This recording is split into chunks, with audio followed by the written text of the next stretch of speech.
I wanted to share with you today an agenda for a strategic planning workshop that I probably use more than anything else. And really this is a sequence that pulls together a lot of the different tools that I've talked about.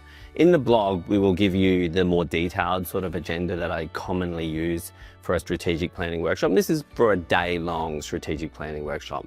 Now, in particular, this is designed for a reset strategic planning workshop. It's not for a business starting from scratch. It's a business that already has a vision, already has a plan, probably already has its fundamentals sort of documented, like values, belief systems, and different things like that. But this agenda is an agenda that I use to reset the strategic plan.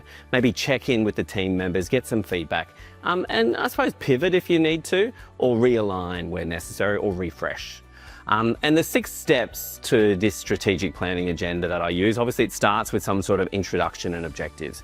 Now I urge you, don't skip over this step too quickly. You really need to warm up your team and make sure they know they feel comfortable in the room, that they can talk about whatever they want to talk about today. So definitely make sure you document and get feedback from everybody as to the objectives for the day. I often ask people how they're feeling before they go into the day. And also we quite often use personality profiles. So check in on personality profiles so we know what, I suppose, personalities might come out of the room during the day as well. And then we need to check in on where we are now. Most commonly, I'll use the good, the bad, the ugly tool there, but I also like to use the 5 drivers tool within that one as well. Then we look at where we are going. We might use a feelings affinity map. We might use a magic wand exercise, or we might get people to share their own personal sort of vision boards.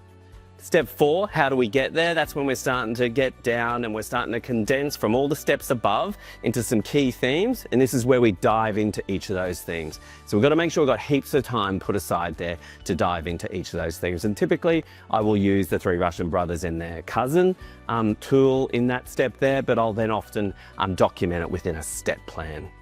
Step 5, what will get in the way? What are the barriers to success? What will stop us from achieving this? I often refer to the change readiness model there as well, and maybe that's where you connect things back to your why and your values as well. And last but not least, make sure you wrap it up properly and have the next steps clearly documented. Everybody knows what they need to do. So this step, I often ask again how they're feeling at the end of the day. I asked at the beginning how they were feeling, and I like to ask at the end, and it's good to get a bit of a, I suppose, litmus test of how we went.